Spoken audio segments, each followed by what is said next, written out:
somebody needs help, help them, right? And you can draw like any big and small thing that we do in government to that idea. And 311 or even 911, that's like the epitome of that. It's in 911, like I really need help, please help me. And we don't do it great today from a technology perspective. Maybe just to start for people, what does Prepared do? What is Prepared? We are AI assistants for 911 calls. I mean, we really do that in two ways. We have a set of tools that totally offload mundane work off of a 911 call taker, right? Things like noise complaints, parking tickets, non-emergency traffic, or back-end processes like quality assurance. We will do that completely. And then on emergency calls, we're a co-pilot. So transcription, translation, handling of CAD entries. So summarizing that entire interaction, we'll sit next to the call taker and make sure no critical detail is missed and that everything gets out to the responder. And so this is obviously like transformative and life-changing technology. It's also an area that I think a lot of people haven't thought of applying tech to. So we'd love to understand, like the founding story. How did you guys decide to actually come and build for public safety and for 911 centers? Yeah, so I started working on it about 5 years ago. I was an undergrad at Yale of all things. So people are like, why public safety out of school? A unique life choice. So I start there. It was personal for me. So I grew up in a town right outside of where there was an active shooter event in 2012. I was 13. And my town was small and blue collar. And so you just saw how it rippled. And that was the catalyst for me. I went to college thinking about those types of problems. I didn't know it'd be a business. I met two classmates that turned out to be co-founders later, and we built this simple app for schools. And we would go to schools and we'd say, hey, if you have an emergency, as opposed to you using a walkie-talkie or a PA system that's built for the announcements, why not use your phone? It's a much better, faster means of communication. And we had a couple hundred schools that did it and took us up on it. And it was only through doing that work that we kind of stumbled upon 911. Because we would have schools that would have a situation and would collect information, like a picture, and then want to share that to 911 and couldn't. And then we started to talk to 911 centers and we'd find out that the systems that they're using every day built on the assumption the calls are landlines, that they were that outdated. We couldn't, like I could communicate better with you right now over text than I could to 911. And that felt so backwards. And so we started there solving problems. And then it became, this whole thing of how could we rethink 911? Yeah, because I think a lot of the technology people use today in 911 centers are from like the 1960s or something like that. And it's really not built for the way in which people actually communicate today. Yeah, that's right.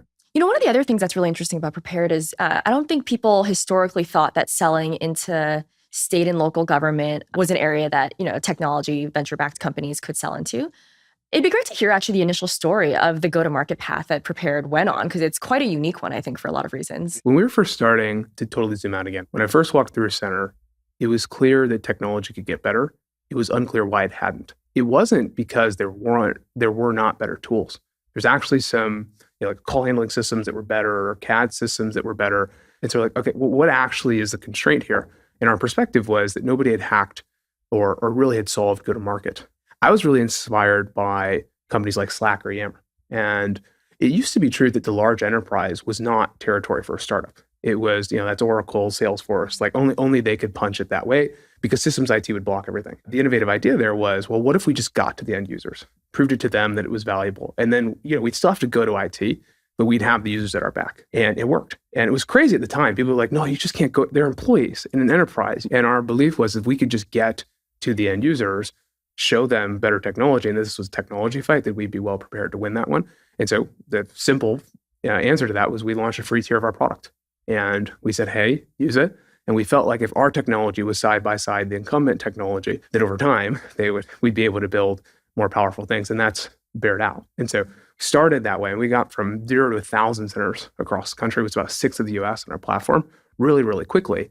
And we built a lot of goodwill because people were like, oh, actually, I can do better. I'm seeing it. It's actually working. And it doesn't go down, right? So it's actually credible. And so then when we came back with additional products, people took us up on that. We've always liked to think of ourselves as just technology partners trying to solve problems. And so it's not about any underlying technology necessarily. It is just like, what is the problem we're trying to solve? Or what are the problems our users are facing? And how do we go about solving this? And now we think we should rally the business around AI because it can solve a ton of problems that were unsolvable 2-3 years ago. The kind of macro problems for a 911 center are two. One is that call volume is going up. But that doesn't necessarily mean emergencies are going up. A lot of that call volume is non-emergent. So I'd say there's 2 buckets of products we offer. One is full automation. So we will take, and this is for mundane things that just add burden to the call taker. This is non-emergency calls. So often cities will have a 10-digit line or 311, et cetera, where these calls route to. There's big agencies out in California where the average hold time on non-emergency calls is 40 minutes. Nobody's answering those calls. So oftentimes you'll have, especially in large cities, hold times on those non-emergency calls. We reduce those hold times to 0. And then when you're in an emergency, there's a lot of people limitation or gaps that people just have that create challenges. I'll give you an example. We had a call a few weeks ago where someone calls in and they're panicked and there's weapons on scene, and that they mention in a roundabout way that there is a person on site that has autism. And the call taker didn't hear that, missed it. Our transcription caught it, but they didn't type it into the notes, and they found out later. But the responder there was responding to weapons. And so when they're knocking on the door and nobody's responding, they're not giving any verbal cues back. They're like, okay, I need to go in and figure this out. And so small details like that really have an impact. And then there's things like when you call, or if you call and you don't speak English, you get a dramatically different level of service than if you do. A language like Vietnamese could have a hold time of 7 minutes for a human interpreter, whereas where we come in and we just translate it instantly. So there's a ton of opportunities for AI to just improve the call processing times. You can also think of us as a co-pilot on the emergency calls. You can imagine a 911 center is they're given exactly what to say. But the question is do folks say it? They really can't answer that question today. It's all manual. It is, you'll have people in the back that'll pull out calls. They'll listen to them live. They'll have a piece of pen and paper and they'll check the boxes of did they verify the location? Did they verify the incident? And they'll get to 2% of calls. Now with AI, not that hard of a technical problem. It's what was said, what ought to have been said, and then we match them up. And now we get to 100% of calls, quality assured. And then you start to determine trends on what we're doing well, what we're not doing so well. You can coach those same day. When you first realized this opportunity and you went to your customers, what was how did they receive the idea of using AI? Yeah, it's all been iterative. So the very first product was just transcription and translation. And so I think that was a very on-fire problem. Like I said, non-English calls on average have 1 to 7 minute hold times, right? Depending on the language, right? Some are much faster. Spanish is much faster, but you have hold times. Because these are human translators. You have to wait to show up. Exactly. They're hitting a button. It transfers in a human interpreter. And if there's not one, they wait until that person's there. And so that was just a very acute need. So we started there. And we thought that might just be the product, right? This is right when ChatGPT came out. We thought the most thoughtful application of AI in an emergency setting was as a co-pilot, but you learn next to customers over time, right? So we're on a rate this year to process over 20 million calls, right? Some of the biggest cities in the country. You just start to look at the transcript side-by-side customers and say, most of this traffic is mundane. Again, you see parking tickets, you see noise complaints, and you're like, oh, we might be able to fully handle that and reduce the burden. And so you start to interject voice. And people really liked it. The way we found quality assurance was a director in one of our largest cities. He had put keywords on CPR calls. And I was like, so he's like, every time a CPR call would come up, he'd get a notification and he can go and watch that call. And I was like, why are you watching CPR? Why is that useful? And he's like, oh, I'm just trying to do QA and chip in. That's one that we really want to get right. I was like, how do you do QA today? And he took me in the back and he showed me this team of people that had pen and paper. They were listening to calls. And he was pounding his chest about getting to 3% of calls a year. He thought that was amazing. And I was like, dude, just give us the form. So, now we have a form, you get to 100%. So it's it started as just this, hey, transcription, translation, the burden on a call taker is so high. Can we just assist? And then naturally you start stumbling upon all these problems. And I still think it's just the beginning. Yeah. And I guess one of the interesting things there is on the one hand, you are replacing the work that people were doing for QA. But on the other hand, there was so much more work that they could have done there that they simply didn't have the manpower to do. So you can talk about that a little bit, the balance between obviously augmenting some of the work as well as, taking over some of it end to end? Yeah, we get this question all the time in centers. I use 2 silly examples, and I think they're useful as a frame. I don't think the AI applications are that different from the past technology applications. Where are we using technology today? I think there's, again, 2 categories. I think we automate work we don't want to do. And then we fill in gaps of things we cannot do. So my 2 silly examples, I'll walk into centers and have this conversation. And I'll be like, yeah, I probably could wash my clothes by hand. I could do the whole thing, put them up on the clothespin. But I don't know if I want to spend my time doing that. And so I use a washer and I use a dryer and it makes a lot of sense. And so I could do it. I don't do it. That's non-emergency calls to me. I know you could do it. You might be able to do it better than we could do it. But should you be doing that? Or should you be focused on the cardiac arrest call? Should you be focused on the real emergency? And like everybody unanimously is like, yes, I should be focused on the emergency. And so like that's one class. We're using technology for that today. The second silly example I use is I wish I could run 60 miles an hour. That'd be amazing. But, I'd be in the Olympics, but I can't. And so I jump in a car. And, man and machine now get to this outcome way faster, get to my destination way quicker because I'm using technology to do that. And I'd never be able to do that no matter how much I trained. And so my example to call takers is I'll go into the room and I'll be like, how many of us speak 30 languages? And I haven't seen a single hand. And I joke and say, if I do see a hand, you should pay them double. They're like the best call taker ever. But nobody can do that job. We're not taking anyone's position in that world. We are allowing them to do the job better. And now they don't feel panicked while they're waiting on a line for an interpreter, and they can tell that person urgent, but I have no idea what they're saying. I can give you an example. So we had a call, is a suburb of a really big city, and they just deployed the tool probably 2 weeks from starting it. And so they're just getting used to it, starting to remember how to use it. So call comes in, it's in Mandarin. And they hit the human interpreter like they normally would, and they just wait because they forget they have prepared. And then they look up and they're like, okay, I have the transcription. And they could tell the guy was really urgent. And he was saying, my daughter was shot. And they catch it. And like, oh my goodness, okay, I can dispatch that. And so they send law enforcement, they send EMS. And by the time that responders got on scene, the interpreter had just gotten on for it. And they saved the girl. And their perspective is that the girl would have not made it if they waited that entire time. And so you just put yourself in that scenario and be the call taker there, and how helpless you would feel just sitting there waiting for the human interpreters. And there's millions of examples like that where you're just empowering them to do better. And how do you manage the data? Because obviously, like, this is sensitive data too, and I'm sure your customers care a lot that the data like stays confidential, stays within their system or your system. So how do you guys manage that data sensitivity? One is everything's in the US. You would think is fairly common, but is unique in the space. So that's one thing that we stick by. The second is there's data security policies like CJIS that we adhere to, just criminal justice information security. And so we adhere to that. And then like your typical, like SOC 2 compliance, et cetera. But we don't train on the data. And, like the follow-up question is like, why? It's because of this. It's all localized. Got it. So I guess like having the data set helps you from a product perspective in that you can better understand what you need to build and such, but you don't actually use the data in the process of building the product. Yeah, exactly. It's more that like when we see something happen in the product, those trends you like know quickly are real.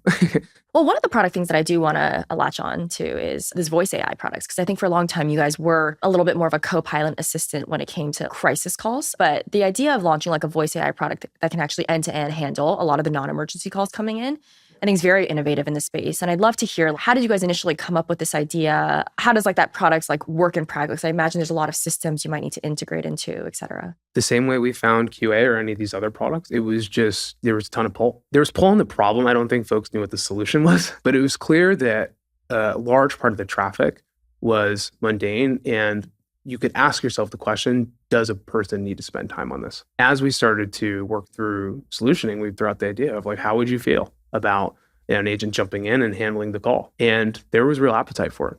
And I think the reason that there was appetite is, we went to like, where does technology make sense? This was not a people versus bot thing oftentimes, right? Again, you go to some large agencies in California and the hold times are 40 minutes. So this is like bot versus nothing. And so we could do much better than that. And then also is like, even if you had 0 hold times, you were getting to that outcome by spending a ton, like forced overtime in cities is a very, very common thing where you're pulling people in on holidays, et cetera, to just try to answer the call volume. And so I think the pain was just so clear, right? And the call volume is only going up and the people are only going down. And so that like general problem, I think people really resonated with. And then when we started launching it early, it really worked. And so it's just good at the job. And so we've started to get to a point in some cities where they actually ask for our system, which is exciting. I think they just know they'll get someone instantly. To answer your question practically, it'll take the call. You can have a person, some cities have selected to do this, monitoring, 10 to 20 calls at once. They can just, so there is a UX there, like they can watch the transcript, see what's happening, barge in if they want to. So there is a human in the loop, even though they're not interacting directly with the caller, they can jump in if they want to. Normally, it'll just handle it and it'll go all the way through to the action. And that action could equal a call for service. That means integrating it directly into that CAD system, and then a responder would see it, but it's us that's punching in the summary. Or that could be, say there's parking ticket and you're logging it and you want to track the progress of you saying, no, I didn't do that, we'll send you a link and you can track the progress, but we'll fill it out in the system. So we'll handle it end to end. Do customers have appetite to allow AI voice agents to handle 911 calls? Or you think today, like that's a bridge too far? I think what humans are really, really good at is being empathetic to the caller. And I think the only reason we're automating anything is because we believe they are tied up in situations where empathy is not that important. Yeah. Like, again, a noise complaint or a parking ticket, it's not that important. And that they really should be focused in their time and attention on the cardiac arrest call. That's the only reason we're automating. And so I think AI makes sense as a co-pilot in those situations and freeing up the human to do what they do best, or just offloading things so that they can spend time on that. One other thing that I think is really interesting is when people think about like vertical AI applications, and Prepared is such an interesting example of one of those. A lot of times there's a lot of education that has to be involved. Like once you deploy the product on site, it takes a while for people to like get used to it. So can you talk a little bit about that? Like how does the onboarding or implementation process for a customer actually work? Some of our products do take a lot of time. Some of them, you'd be surprised how quickly people start using them, how quickly people get used to it, right? And so, again, you're just waiting there while you're waiting for the human interpreter. So like in that scenario, there's not much training needed. They normally put up a separate monitor for us. And the second that happens, they just look up. We've had centers that have literally signed and the next day are deployed and using it. So that was the quickest ever, 24 hours. And then there's other products like quality assurance that take slightly longer. Often because you have defined workflows and processes that you're using today. It's really more a matter of getting them familiar with the UX and how they can submit feedback. We also will tell them if we check a box and say someone did this versus if they didn't do it, we'll give them like a why behind the AI's decision. And so getting used to, okay, well, should I agree with it here or go against it here, are just small things that take time and just change management. But often you see people going with it relatively quickly. And how often are those folks, or just people in your go-to-market or implementation org in general, how often are they from the industry versus maybe like from tech writ large? No, very often they're from the industry. So you can think of us culturally as like half of the business is just technologists, people that come from the Valley, et cetera, or from fast-growing startups and product engineering, et cetera. The other half of the business comes from 911 and public safety. It's like quite the group. When you bring them together. Yeah. And it's really cool because I think we can solve problems so quickly because a lot of our customers are now on the team. And again, we already have a large data set, but now you could just go to somebody and be like, hey, does this make sense? Got it. And how do you manage that culture? Because it's a little bit unusual also to have folks who are from an industry that a lot of people in tech aren't familiar with, and then a lot of people who are really cutting edge technologists. I think it's the only way to do it. But it is not easy. But I think that to work at Prepared, you have to have deep empathy for our customers. So one of the things we do is first 90 days of onboarding, somebody has to go to visit one of the customers. And I think, so we started doing that really early, and it was just so powerful. You can only like really understand what it's like to take a non-English call by seeing that happen and seeing somebody struggle through that. Bringing that in to the company has just, I think, created a culture of empathy for our centers. And so I don't know if you could do it another way. What do you think is the role of AI in government and public services? I think that you will see, like most industries, you will see the mundane stuff get automated. And you're like, so we've talked about 311. Like that, I go to a lot of cities and that's like the storefront of the city. And we don't do it so well today. Like, I guess a zoomed out point is like, I think the like goal of government at the end of the day is somebody needs help them, right? And you can draw like any big and small thing that we do in government to that idea. Like, okay, I need to get a license. I go to the DMV, like I want a package, they bring it to me, et cetera. Like in 311 or even 911, that's like the epitome of that. It's in 911, like I really need help. Please help me. And we don't do it great today from a technology perspective, right? And so I think what you will see is that, and my hope is that now that's the first place we should be applying this technology. But you use the same frame that you use for any others. It's like, okay, what is keeping us from doing our best work? Let's take that off. AI could do that entirely. And then the things that I'm really good at, where do I have gaps? And I think you'll see AI jump in there. So what does that mean for society? That means like, okay, now every city is going to have a line that's manned 24/7 for any requests that you have. And that has downstream impacts for 911. That means anytime you have a real emergency, you know somebody's going to be there and that they're going to be ready because hopefully they've had a break and they're not handling non-emergency calls. So I think now every city will be able to do what like New York City has done. People don't know this. New York City, this is a 2009 stat, so maybe it's even gotten worse, spends almost $50 million a year on 311. That's how expensive it is to, man a center like this. And that's the extreme. But like most cities can't even think about staffing that, where now I think that's attainable. Now I think that's possible. So give us a sense of the scale that Prepared is at now. So you were founded a couple of years ago. I think you mentioned like very early on, you hit over 1,000 centers. What's the rough scale now, and what's the forward-looking trajectory? Yep, there's about 6,000 911 centers in the U.S. that dispatch on behalf of about 72,000 agencies, police, fire, EMS. We cover 6 of those 911 centers, and so then a 6 of responding agencies too can get data from us. In terms of our AI products, we're on track to process over 20 million calls this year. So some of the largest cities in the US are now on the platform. We're rapidly approaching 150 people, which is great. And then we just closed Series C, which we were excited about. So we raised roughly 130-ish million in funding. And so if you look at like, let's say 5 to 10 years and you say like Prepared was a success or continues to be a success, what does that look like to you? I think that you're seeing what will be distributed widely in small pockets today. I think in the future, 911 operators become more like air traffic controllers, and they'll be able to focus on what they're really good at, just being an empathetic ear to the caller. And everything in the background is just being done. And the entire non-emergency call volume is offloaded. I think every city will have a 311 line. And again, you'll never have this gap if you call in and you don't speak English. You won't have any critical detail being missed. I think you'll also see the technology, these 8 screens, condensed to one, hopefully, just one intelligent system. That shows Prepared. Yes, that'd be great. We could call it that. I think that this is a little bit of a tangent, but like I think one of the things that could be dangerous in our space, like we have kind of a fork in the road right now, where I think AI could either be the contributory factor of 20 screens and double that, or it could bring it down to 1.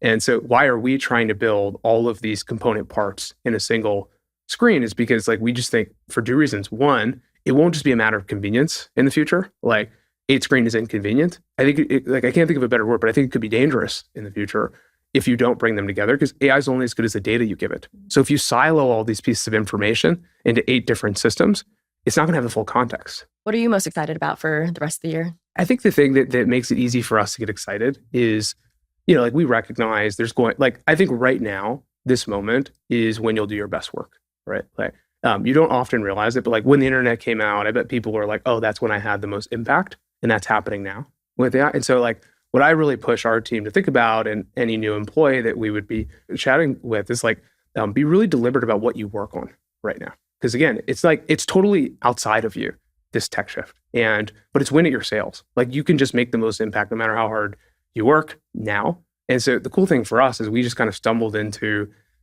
that inflection while working in mission critical, life-saving world. And we think that's just such a privilege to really be able to do that. And so I think I'll do my most impactful work in the direction of saving lives. And so I'm excited about that.